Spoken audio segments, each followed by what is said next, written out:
Le vent ruisselle sur l'écorce qui s'anime, mais c'est un tout autre mouvement qui la fait réellement s'ébranler. En deux points différents résonnent des battements miniers. Irrémédiablement, la confrontation est certaine, mais elle s'interrompt dès que se fait entendre ce clairon. Obscur cuivre posé sur les écailles des arbres, tintamarre retentissant et ténébreux. Face à la concurrence, le pic noir se défend dans un heurt sulfureux.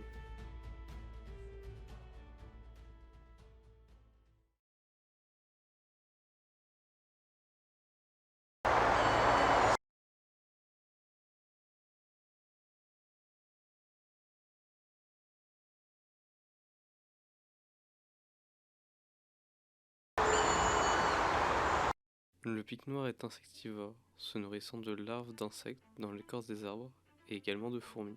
Il affectionne les grandes forêts avec de nombreux vieux arbres, capables de subvenir à ses besoins. En effet, avec son envergure d'une soixantaine de centimètres, c'est le plus grand pic d'Europe. La taille est donc un bon critère qui le différencie des autres pics. Mais il y a également le vol, car tous les autres pics ont un vol ondulant, alors que celui du pic noir est rectiligne. On le reconnaît également à sa couleur, toute noire, avec une calotte rouge, et un léger dimorphisme sexuel. En effet, chez la femelle, la couleur rouge est réduite et ne constitue qu'une petite tache à l'arrière du crâne, alors qu'elle s'étend jusqu'au front chez le mâle. De par sa taille, le pic noir creuse de grandes cavités pour nidifier, dont l'ouverture peut atteindre une dizaine de centimètres de diamètre. De telles loches peuvent être réutilisées par toutes sortes d'espèces l'année suivante, des chouettes, des martres et même des abeilles.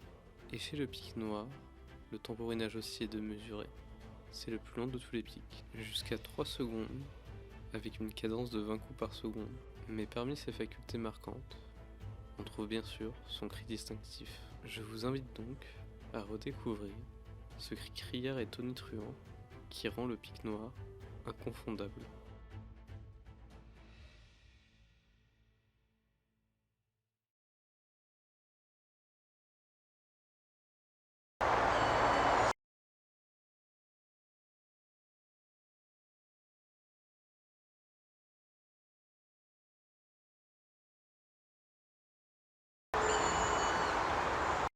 Savez-vous désormais reconnaître le cri du pic noir? Facile, il s'agit de ce puissant gémissement.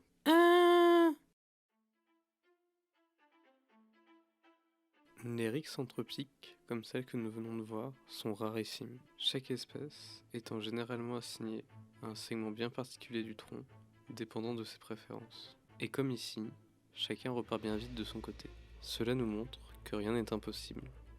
Capter les rares apparitions du pic noir n'est donc pas chose aisée, mais chose faite dans cette galerie de portraits.